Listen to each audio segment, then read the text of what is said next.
Midweek Murders contains graphic and explicit content. Listener discretion is advised. Bon, bonjour, bonjour, bonjour, bonjour. All right, hello, Jesus.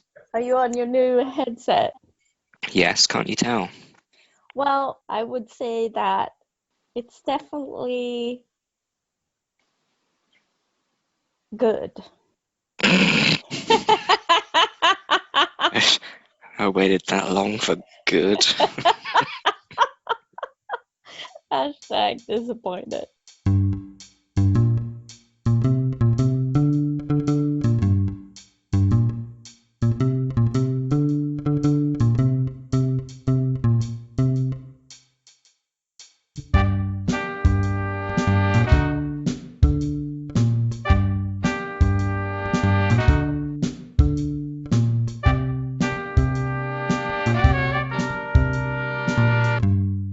Should we start?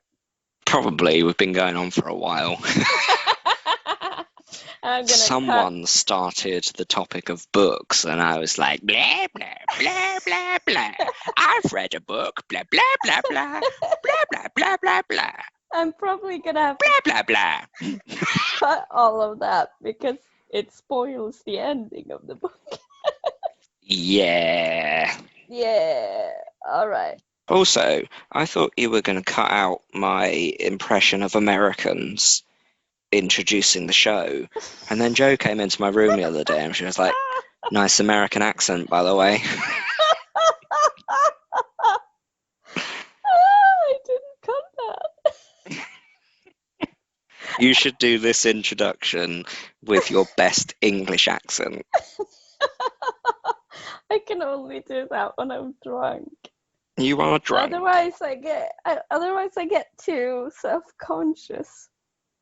Do it in whatever accent you feel comfortable, so long as it's not Swedish. I did it in a British accent once when I said You didn't, because there's no such thing as a British accent. I'm an English accent, okay? I talked about our website, and then I talked about it in an English accent, and it was quite good. And you're never gonna hear it, but it was quite good. Hello, mates. This is Midweek Murders. I would say maybe that means it's time to talk about crime. I'm your host, Sandra. I would say it's probably a 6 out of 10. My English accent. Yours was a 2. My English accent is natural. If it's only a 2... Then what the hell are we speaking? We need to start assessing your rating system. No, your impression of one. Your impression of me doing an impression of one. So, okay, it is self-conscious about it. It's Wednesday, which means that it's time to talk about crime. You're listening to Midweek Murders. I'm your host, Sandra. That's you. It's you. Oh, and I'm also your host, co-host, subject, guest, peasant. I'm your peasant Joe. Are we gonna have to do it again, or should we just use that one? Just use it. Play the It's my least favourite part about the whole production. It's this fucking introduction. I usually tell you to do it, and then you do it very ridiculously, but then I keep that in. But that's why it's funny. I could do a different... I'd do a different accent every time we do it, and the listeners would be like, where are we? Are we in Australia? Are we in Ireland? Are we in Wales? Are we in Nigeria? What accent do you want to do this time? I'll do it in Welsh. Uh-huh.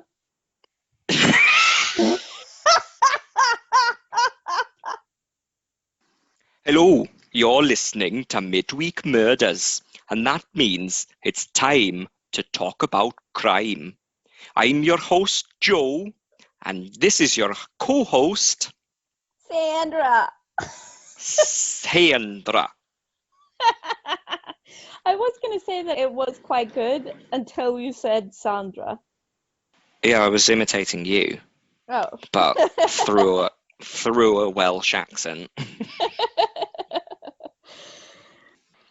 This week we're going to talk about the murder of Becky Watts. I got my information from Wikipedia, Case File True Crime Podcast, a Guardian article by Stephen Morris, and The Murder of Becky Watts, the police tapes.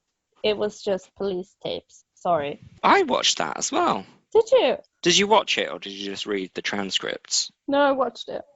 Yeah, I watched it too. It's a small world.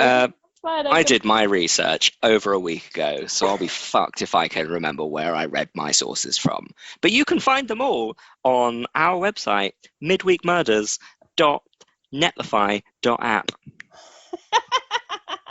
Wonderful, You're welcome. Wonderful. Other websites are available. No, they're not. But not for our podcast. There's only one true source of true crime. And his name is Bane. I thought you were going to say his name is Sauron. For some reason, I don't know why. You know that we talk about Harry Potter almost every episode? That's because it's the best non-fiction story that ever existed. Are you excited about the new game? Yeah, but it does mean that I'll have to purchase a PS5, which are like £500. Are they only releasing it on PS5? Not. I think so, yeah. But it also means that I would get to play The Witcher 3 in their spunked up new high definition version. Ooh, I really want it to be on computer because I think they are releasing it on PC as well. Oh, wait, The Witcher or the Harry Potter game? Harry Potter. Thank God for that. I think it's going to be but I'm not sure Nicholas's laptop will be able to cope with it. Maybe now. Thermal paste or not. On it. But I think it's only going to be PC, Xbox, whatever the new one is, and PS5. Nobody cares about the new Xbox. No, they do not. Okay, so... And sources, start with the crime. Let's do this shit. It's getting late. I've got bedtime. I didn't talk about a book for 40 minutes. Hey, shut your face. So Becky Watts was a 16-year-old girl who lived with her father and her stepmother in Bristol. She had been badly bullied for years and thus was painfully shy with strangers. But in 2015, she was a lot happier though, having found a close-knit friend group with whom she would often hang out with and a boyfriend who adored her. She had a very good relationship with her stepmother, Angie, who had supported Becky through her traumatic school years and who treated Becky as if she were her own daughter.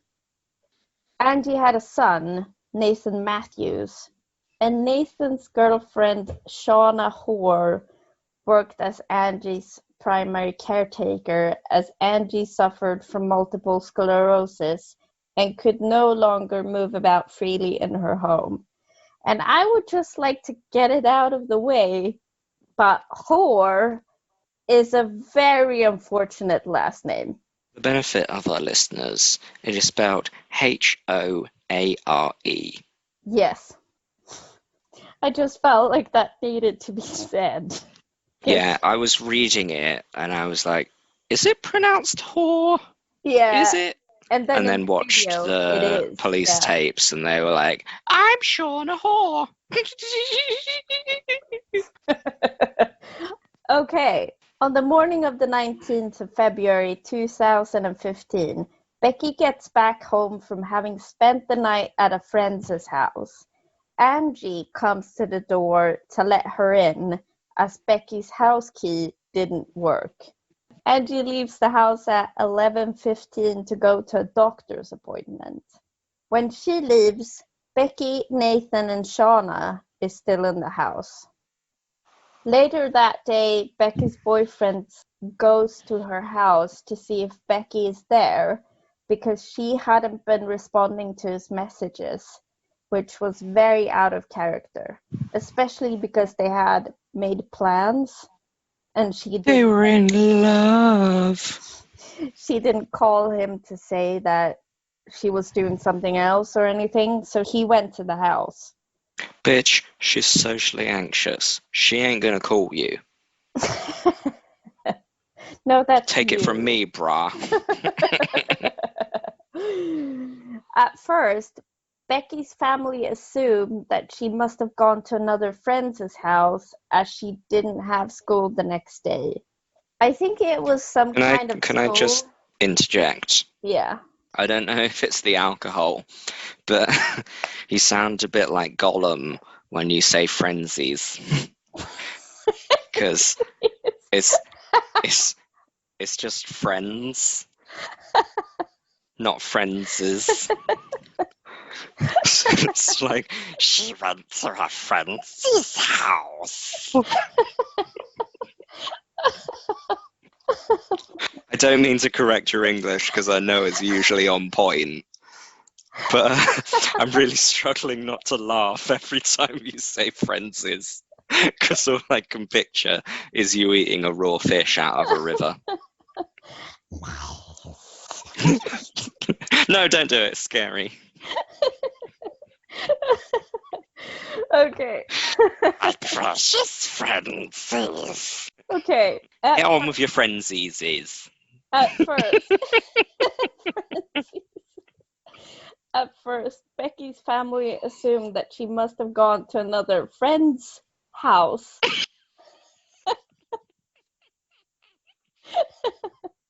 Sorry, I should have muted my microphone. I knew you were going to do that. You're doing great. As she didn't have school the next day. And there I almost put like it was a school holiday, but then I didn't know if that was the correct term. Could have just been a weekend. No, it was like a school holiday. Oh, then yeah, school holiday's fine. Her laptop and phone wasn't in the house, and Nathan and Shauna said that they had heard Becky leave the house that morning, but hadn't spoken or seen her. They left messages and called her, but they trusted Becky to go out as they knew all of her friends well. They assumed that she would get in touch with them soon. The day after, on the 20th of February, Angie called Becky's father, Darren, at work and asked him to come home, as Becky's friends and boyfriend had all showed up at their house as she hadn't been responding to messages. Darren gets home and speaks to her friend and to the neighbors, after which he decides to report Becky missing to the police. He also looks at her Facebook to see if she had posted anything that could help them figure out where she was, but Becky hadn't posted anything. Darren also asks Nathan to help write up a post on Facebook. Sorry, I'd muted my microphone and then I just had to put it back on to laugh at the frenzies. You don't have to mute it anymore because I can't hear your background noises because you've got a new headset. But I feel like it will just cut out the unnecessary editing of my burps. Okay. You might have to do that bit again. Darren also asks Nathan to help write up a post on Facebook that showed a photo of her and a pleading message to help them find Becky, because they were a bit scared that the police didn't take them seriously because a lot of teenagers go missing. On the 23rd of February, Darren and Becky's grandmother, Pat, makes a televised press appeal. They beg anyone that has information about Becky to come forward, and they also speak directly to Becky, assuring her that she isn't in any trouble and they just want to know that she's okay. On the 25th, the police remove the house's residents and do a search of the family home. Becky's family and friends organize a search of the area. On the 28th, the police arrest 2 people in connection of Becky's disappearance, and 5 days later, the police announced to the press that they had found body parts belonging to Becky. The same 2 people are arrested again on suspicion of murder. The people arrested are Nathan and Shauna, Becky's stepbrother and his girlfriend. Turns out that when police searched the home, not the first time, but later on, I guess, I couldn't get a proper date on that. Did you have a date on when they found the blood? No. Okay, turns out when the police searched the home, probably not the first time, they had found blood. It must have been the first time because it was the blood on the door jamb. Yeah. And that would have been when the forensics officers went in. Yeah, I think they went in several times, but it could have been the first time. They had found blood on the door frame of Becky's room and a fingerprint in the blood. And the fingerprint turned out to be a match for Nathan's fingerprint. Bum, bum, bum. The police had tried interviewing Nathan and Shauna previously, but they had left to go visit Shauna's mother, even though the mother and daughter were estranged. At a visit to the couple's house, the police had noticed a state of disorder and chaos in the house, as Nathan was a hoarder, but the bathtub had been spotless.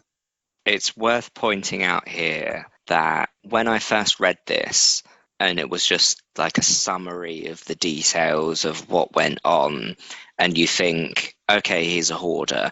I consider myself a hoarder. I can still see my carpet and can access all of the rooms that I need access to. When we speak of Nathan and Shauna's house, it's in such a state of disarray that there were rooms that the forensic officers did not know existed because of the level of hoarding that was going on. You had to move things out of the way to be able to get to certain places.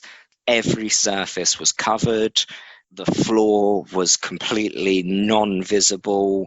Everything was stacked up against the walls to the ceiling.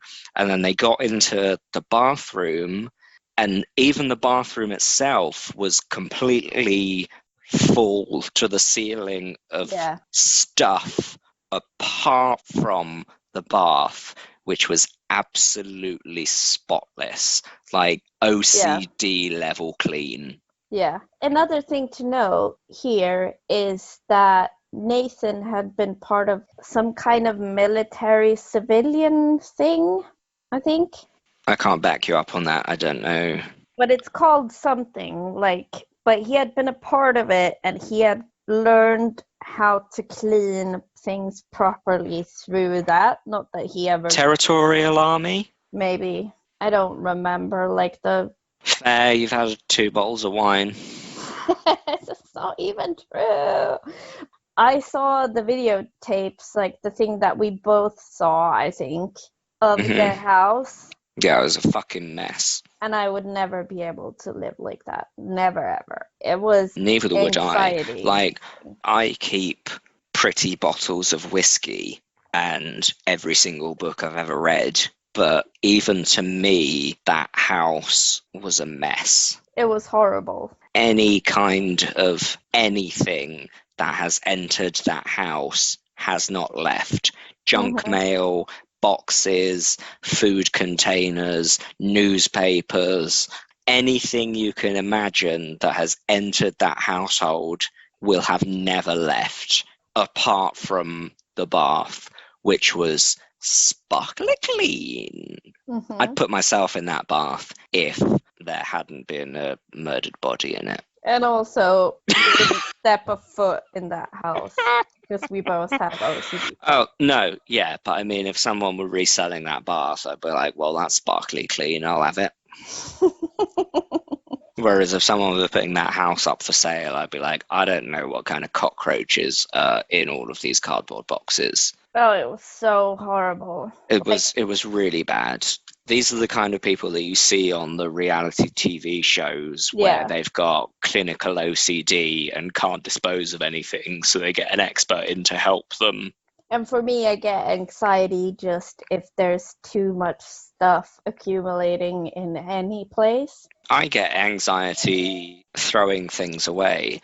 So I got the Lego Diagon Alley, and I've still got the box of the Lego sitting in front of my clothing rack because part of me doesn't want to throw it away. Part of me is thinking like, well, what happens when you move? You'll need to put it all in bags, and where are you going to put the bags? Well, the best place to put the bags is in the box. So keep the box. But I know that the box is useless because I can put the bags in another box, but it's the box.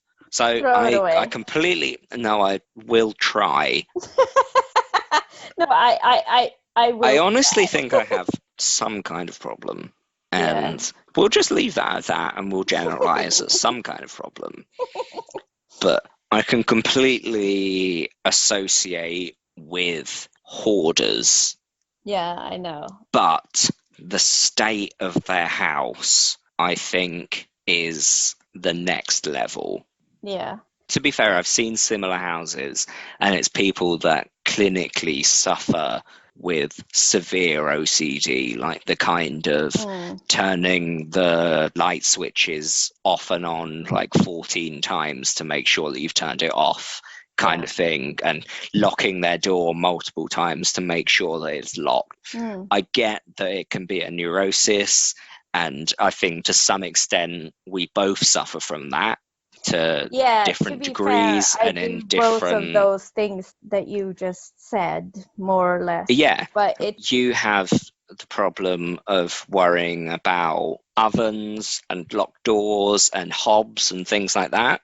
I think it's fair to say. Yes. Whereas I have the hoarder side of things, where I will keep non-sentimental things that mean nothing to me. They will stay until I get into a mood where I'm like, right, let's just throw everything away. But to be fair, this house that Nathan and Shauna live in was like a combination of the worst aspects of both of us. But to be fair, I'm not sure that any of them have the problems that we have. I'm not sure it's just like... No, we're unique. I think it must be psychological to the extent of the mess that they had. I don't think that just comes down to like laziness of not taking the bins out, or like a distraction from something else. I think there's got to be an underlying condition of some kind of obsessive compulsive disorder that makes one of them, and we don't know which one because it was never investigated, but one of them must have some kind of disorder that makes it difficult for them to dispose of things to a level that an OCD hoarder would put emphasis on something. Like the shows that I've watched where they've helped a hoarder dispose of things, they would have like newspapers from the 1970s, and they wouldn't want to throw that away in case there was an article in there that related to something that might be happening nowadays. And I think that's the only reason that you can keep a newspaper for that long, is that you've got that obsessive compulsive irrationality to think that it might hold something relevant to you in the present day. And I think that's the only way that you can get to the level of hoarding that we've seen in that house, is to have that kind of serious neurological disorder. I'm not sure about that. They had so much trash around, so much food around that just went bad and stuff like that. I'm not sure that that's a neurological disorder, but it might be. I mean, Doesn't I get matter. what no, it doesn't matter, but this is the kind of thing that I find interesting, so fuck you. um, sorry, I amused myself. You're like, oh, true crime. I'm like, oh, OCD. Oh. I agree with you in that from the forensics body cams that we saw, it did look mainly like absolute rubbish. It was bags of things. They went into the kitchen and it was like empty tins of whatever. Mm-hmm. But when you're suffering from that degree of OCD, everything has a significance. And what that Even significance dirty cups. is, yes, I and mean, like, even empty tins of baked beans, everything to the broken mind of someone that has that level of OCD has a level of significance. I don't want to keep harping on about it, but when you watch these programs where people go in and try to help clear the clutter of someone that is on this level, that person really struggles to let go of anything.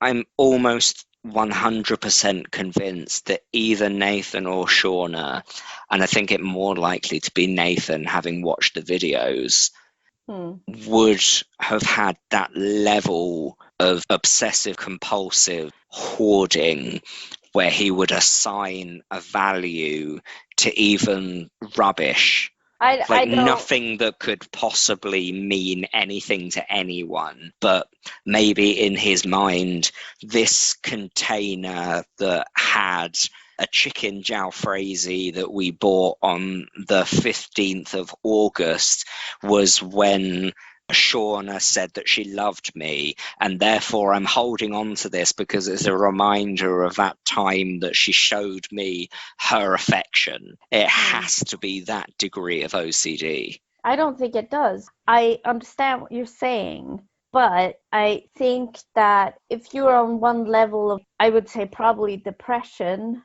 you just stop caring about shit. So you stop cleaning, you stop all of those kind of shit. I've read a lot about, or I haven't read a lot about it, but I have read some about it, of Shauna and Nathan's relationship. Mm-hmm. And they were mostly just in the bed at all times because they didn't have a free... Yeah, they were. No. Bow chicka bow bow. They didn't have a free surface in the home because he would take things back to their house to fix them and then resell them. He wanted not to be poor, kind of. But I'm not sure. I think that you are projecting your own feelings on this. Okay, shut your mouth. I would say... I like material things, okay? Buy me things. But I would also say that one thing that they did keep that was detrimental for them was that they kept the receipts for gloves, face masks, and a circular saw that the police found on their search of the home. I just want to put out another point, and I know you've disregarded me as projecting my own feelings. Blah, blah, blah. I studied psychology. Meh, meh, meh.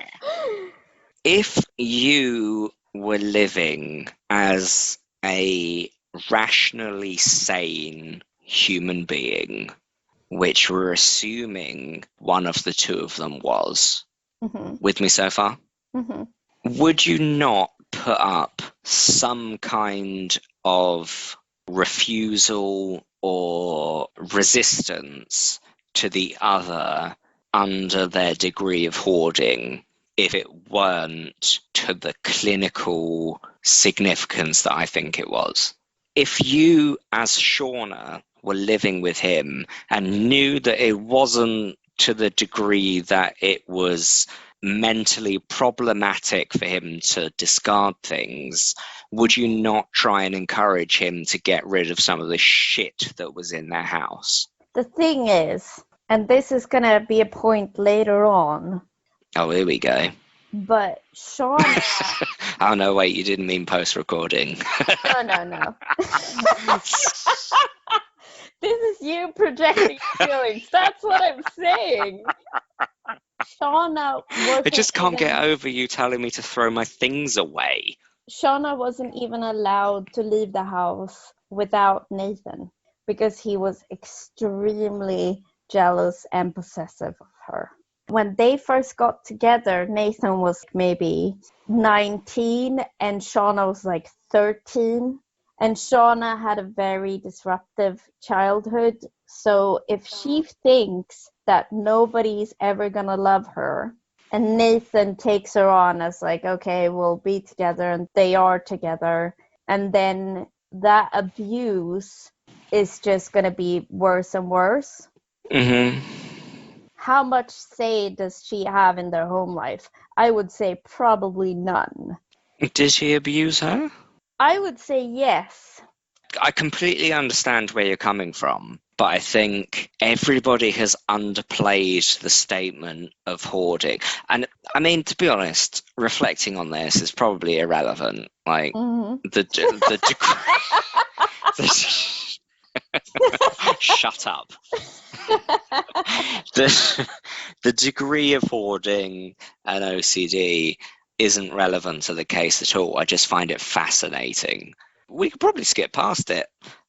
Let's just move on to the next point. Most of this out, yes.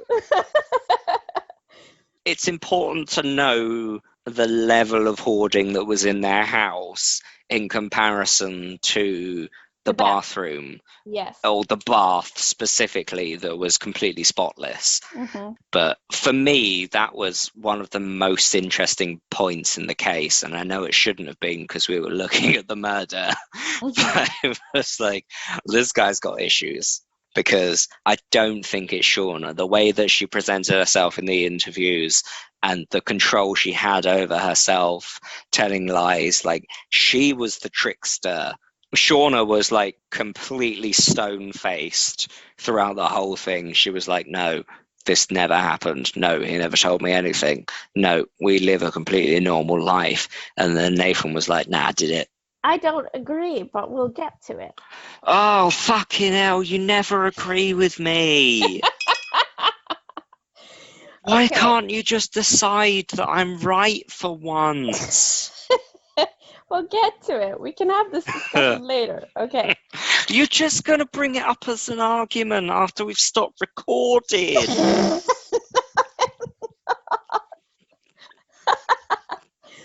Okay. So, give me 5 minutes. I've amused myself. I've amused myself. FYI, don't believe that for a second. It's the whiskey talking.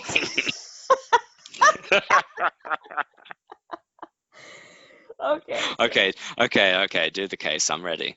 Okay, so the trial begins on the 6th of October. The prosecution lays out the order of events like this. The couple planned the attack as they had messaged each other beforehand, talking about kidnapping a schoolgirl, as Nathan had a sexual interest in underage girls. These text messages had been deleted, but later restored by the police. Shauna had been underage when the pair started dating. They also had stun guns, handcuffs, tape, and masks in their car prior to the events on the 19th. Nathan described his relationship to Becky as strained, as he didn't appreciate her behavior towards his mother. And then I wrote in parentheses, lies, because Becky was perfectly fine with her stepmother. They had a very close relationship. Becky's friend told police that Nathan had told Becky that he was going to murder her and how he was going to murder her years before this happened.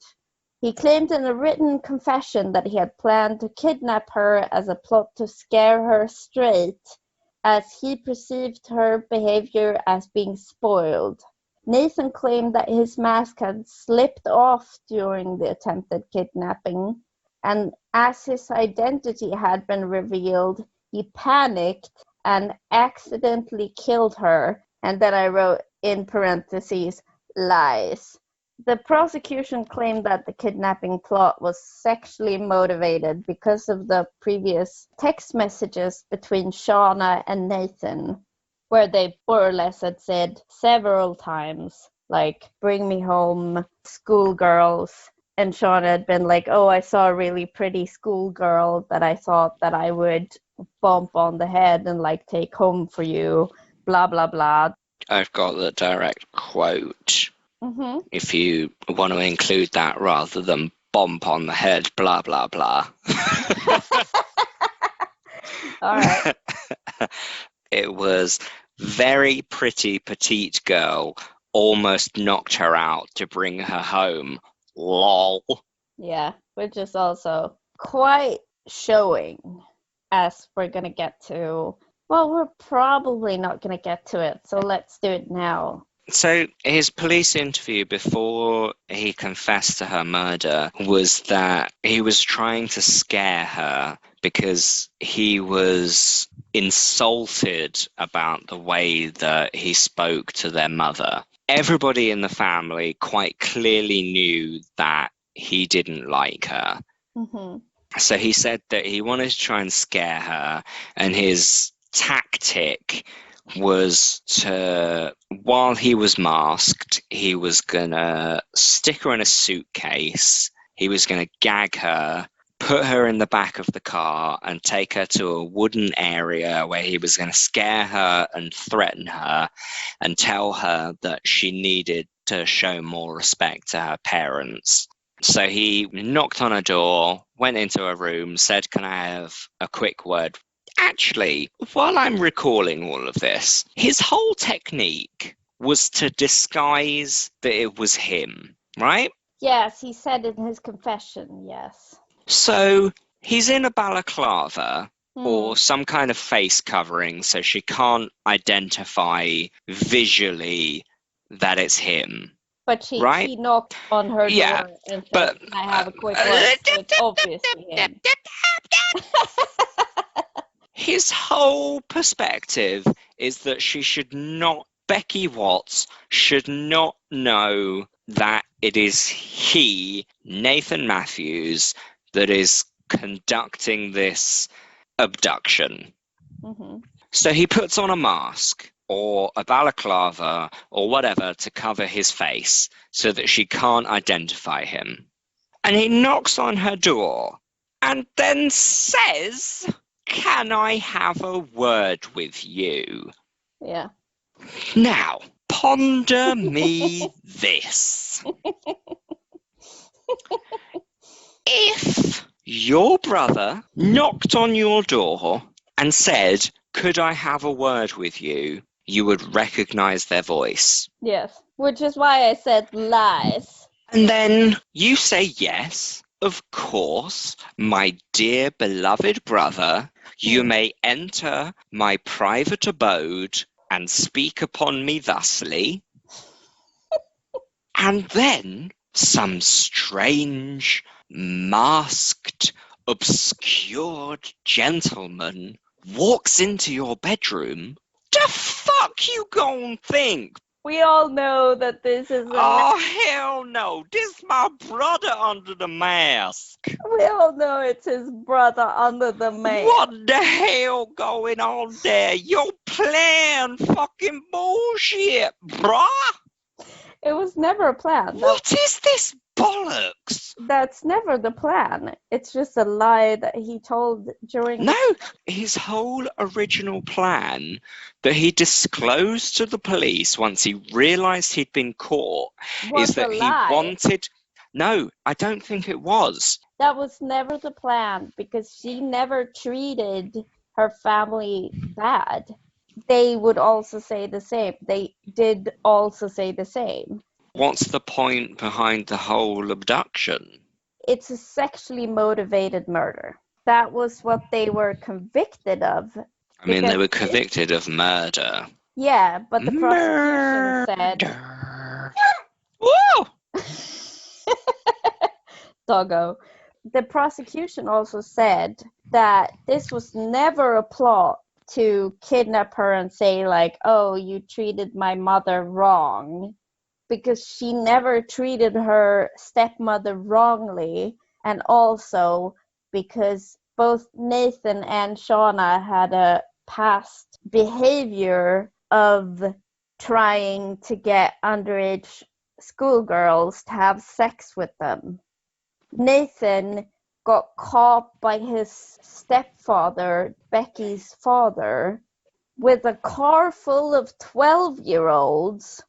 He drove home a car full of 12-year-old schoolgirls before he met Shauna, who was 13 when they first started dating, and he was an adult.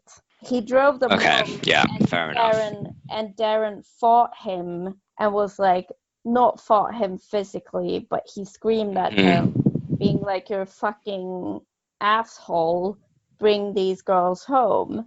So he forced Nathan to drive these 12-year-old girls home. He didn't like Becky, probably, I would say, because he was jealous of the relationship that Becky had with his own mother. Yeah, and he made that very clear with the family that he didn't like her. Like, Yeah. both the parents were well aware that he did not like Becky.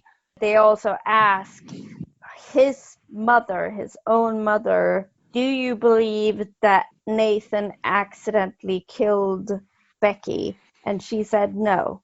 So he wasn't trying to kidnap her to try to scare her straight. That was never a thing.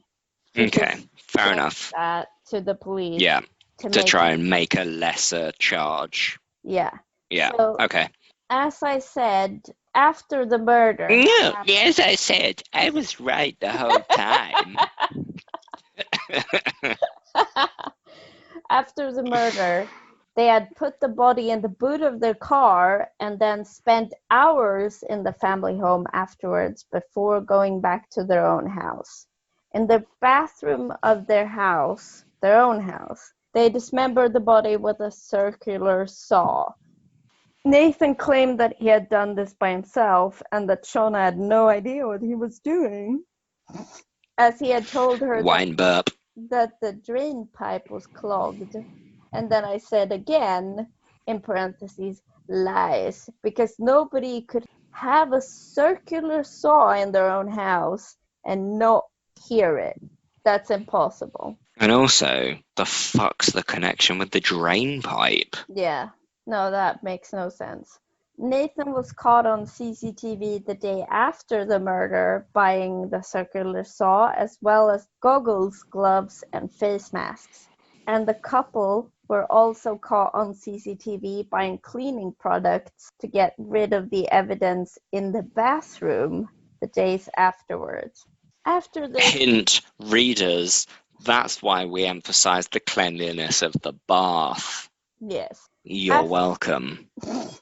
And by readers, I mean listeners. After this, the couple put the body parts in bags and boxes and paid a very large sum of money to a friend of Nathan's to store the bags and boxes in his shed, a couple of 100 meters away from Nathan and Shauna's home. Angie claims that Shauna was the brains of the crime, although Shauna wasn't even allowed to step outside the home without Nathan because he was jealous and possessive. To be fair, having seen the police tapes, I can quite easily see Shauna being the brains behind the whole thing. She seemed so calm and so assured of herself, whereas Nathan, although he seemed relaxed, did have a kind of nervous energy behind him, whereas Shauna seems so confident in herself that I would not doubt at all that it was originally her idea to do the whole thing. I don't agree at all. Like, oh, well, why don't you go shit on your face like Boodle? I saw the police tapes as well. And Shauna giggles and is nervous the whole time. I would disagree with that. She looks nervous to start with, but then when you start to see the rest of the first interview and the second interview and the third and however long it goes for, she seems absolutely in control of everything. And even to the point where it's established that the murder was done by Nathan and possibly her as an accomplice, she's like, I knew nothing about that. Yeah. This is the first time I've heard anything about. Like, she seems so in control that I would say she were the brains behind it. And before you comment, like I know you will, you may have more experience in psychology, but I've got more experience in forensic science, and therefore I win. and that's my point. I don't doubt for 1 second that Shauna was in on the plan, but Shauna was being controlled in their relationship by Nathan, and that is documented. She wasn't allowed to go outside of the home without Nathan because he thought that she would do whatever with other guys. He was like, oh, she's trying to sleep with other guys, blah, blah, blah. Nathan was a predator when they first got together because he was an adult and she was 13 years old. No, I get that. I'm not but saying also, that. I'm not to what extent did she allow that persona to be believed externally so that she could control Nathan? I don't think she controlled Nathan at all. I think that she didn't know what love was. As a 13-year-old. I mean, if she controlled Nathan, then maybe she could have got him to throw away some of this shit. That's what I'm saying. Like, if she had any kind of say, maybe she would have been like, don't bring home all the fridges that you were gonna fix up and sell on. Fridges. We've got enough fridges. Well, he did bring home like those kind of stuff, and they just sat around the house. She had no say in their sex life. He was a documented predator before she met him, before he met her.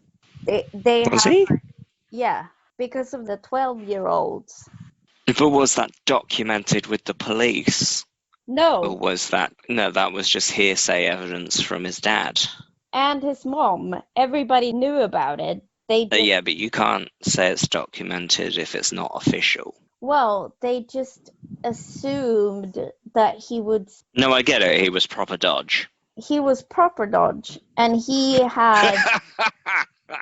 Sorry. You moosed yourself again. He was proper dodge. And you were moosed, not you amused. You moosed It was a moose. No, he was his computer. Super creep. On his computer, there was a lot of underage porn. Not child pornography, but like... legal age, but dressing down kind of exactly. thing. Yeah. This was not Shauna. This was Nathan. That's what I'm trying to say. Mm-hmm. And Shauna's DNA was found on a face mask and on a bag which contained Becky's remains, which conclusively linked her to the crime. So what I'm trying to say is that Shauna was not a bystander and she was not innocent of the crime. Definitely an accomplice. Yes. So she wasn't innocent in any way, but I'm just trying to put it in perspective. She may not have been guilty of murder, but she was definitely complicit in the murder. I think she was, and I think she should have been prosecuted as a murderer, but given her family context, the context of her and Nathan's relationship, the context of Nathan being extremely weird for a long time, I would say I don't think she was under any illusions as to what she were doing. I think she knew exactly what they were doing. I think so too. But do I think that she made Nathan do it? 100% no. No. It definitely came from him, Yeah. and he definitely convinced her to get on board with it. Yeah. But did she commit the actual murder? No. Did she assist in obscuring the murder? Definitely yes. I think she might have been there when the murder happened and might have helped him do it, but I think this is Nathan's sexual fantasy. I think it was both of their sexual fantasy, judging by the text messages that were exchanged between them. But I would 100% say that Nathan committed the crime and that Shauna was the accomplice. I don't think she had a direct role in the murder. Yeah. But the whole abduction scare, that wasn't even a plan. Sexual, no, but the whole background to it, I think she was completely involved in. Yeah. She was 100% aware of. Yeah. But were her hands the hands that committed the murder? No. No, that was Nathan's family. Yeah, I think it's 100% correct that Nathan be charged with the murder and that Shauna be charged with an accomplice and perverting the course of justice and whatever else she was charged with. I think it's right. In my notes. Nathan was sentenced. In my notesies. Notesies. Nathan was sentenced to a minimum term of 33 years, and Shauna was sentenced to 17 years in prison. Both were also convicted of conspiracy to kidnap, perverting the course of justice, preventing the lawful burial of a body, and possession of 2 stun guns, which I'm assuming is illegal. Yes. Yeah. So go through the charges one by one slowly. So the first charge, conspiracy to kidnap. Yeah. So that was because of Nathan's confession where he said they were intending to kidnap her to scare her because of the way that she spoke to and treated their mum. No, that was because the prosecution thought that the plans was to kidnap her and sexually assault her. And they had the means to do that in their car before this happened. They had handcuffs, tape, That's what guns. Nathan confessed to. Yeah, but the prosecution is saying it was sexually motivated. It wasn't a kidnap plan to scare her because of her treatment of her parents. That was obviously a lie. They are saying that the plans to kidnap her was because they were planning. Was because of the sexual relations. Okay, fine. Okay, so the next charge? Perverting the course of justice. Yeah, because they both lied during their interview process. Yeah, preventing the lawful burial of a body. Because they hid it in the shed and wouldn't disclose to anyone where it was. Yeah. Okay, that's fine. And possession of 2 stun guns. Yeah, when she resisted going with them. Because, when strange people enter your bedroom and they're like, you come with me. You're like, no, No. not gonna do that. No. His friend and his friend's girlfriend who had stored the body parts were also Oh, yeah. sent Yeah, in the other ones. There was loads of them. Jamie Ireland, Donovan Demetrius, Carl Demetrius, and Jaden Parsons were all involved in hiding all of those body parts in their fucking shed. You all deserve to rot in prison, you dirty fucking bastards. I think they thought that it was drugs or something because they were definitely knew that it was illegal. Something illegal was happening. Yeah. So do you know what they were actually charged with? They were charged with perverting the course of justice? Probably. Aiding and abetting? Assisting an offender. Yeah, aiding and abetting, basically. Yeah. So all four of them? No, only two. The ones that had... The Demetriuses? The guy who had the shed and his girlfriend. Okay.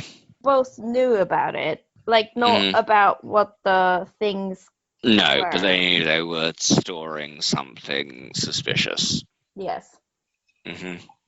I 100% understand why they got sentenced, but I don't think it's that serious, which is probably reflected in their prison sentence. I think one of them got 2 years, the other one got like 16 months, which is understandable because they knew that it was illegal in some way, but they thought that it was drugs. But also probably with the news at the time, like this whole Find Becky thing on social media went viral. So they would have probably... Yeah, so did my dick pics. Lol. So they would have probably suspected. I mean... That something suspicious was happening. Yeah, and they knew that Nathan was her stepbrother. Like, they probably thought that it was drugs when they first got it. But then after the news, I'm kind of leaning towards that they figured it out, because you would have to be an idiot to not figure it out. Well, we don't know their intelligence levels. They could have been complete fucking morons. No, but I mean, like, you would have known. Even if you had it in your shed already, you would have put I mean, yeah, your mate comes up to you and he's like, hey, can I store this suspicious black bag full of stuff that you're not allowed to look at in your shed? And then the next day on the news, they're like, teenager's gone missing. You'd be like, I might have a peek in that bag. But no, either they were completely trustworthy of their mate who just turned up with a bag full of nondescript items, or they were like, yeah, this is fishy, but, you know, my homeboy, he does me a solid, so... I don't even think that he was friends with the guy who put it in his shed. I think that he was friends with, like, his brother, who was also charged. But yeah, they were two Demetriuses, Donovan and Carl.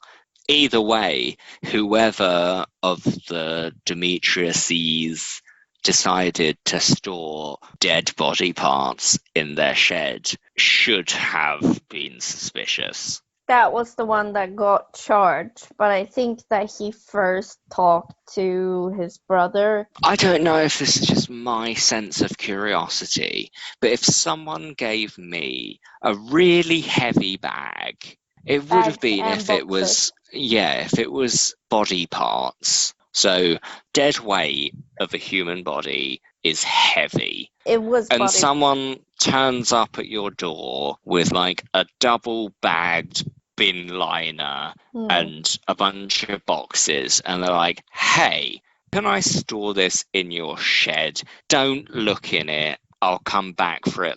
You'd be like, I'm going to have a peek. I know I would. If you came round to my house, my flat, I don't live in a house, and were like, hey, here's a bag, don't look in it, I'll come get it in like 2 weeks' time, I'd be like, I'm looking in that fucking bag. Yeah, I think most people would. Yeah. Yeah. Nobody trusts your mate coming round and being like, don't look in this fucking bag that stinks of human decay. And I'm going to come also- get in a bit, but, you know, ignore all of the police reports about this missing person. And You'd be also, like, I think nah, they I'm going to have a look. paid him like a lot of money, which would only pique my interest more. Yeah. To no way a rational person. I've turned into Sean Connery. My name's James Bond. No way a rational person would have accepted nondescript bin liners and boxes to store in their shed or outhouse or water closet or whatever the fuck kind of cubby hole they put it in without being suspicious. Yeah. And therefore, Monsieur Demetrius, you fucking deserved everything you got. What are you thinking about doing now? Going to bed? Are you gonna sleep? I might watch another episode of 2 Weeks to Live. Are you on the toilet? The bathroom.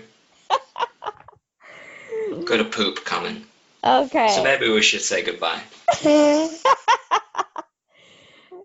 Thank you so much for listening. Don't need you to hear that. Thank you so much for listening to Midweek Murders. We'll see you next week. Do you want to say bye? Love you. Bye.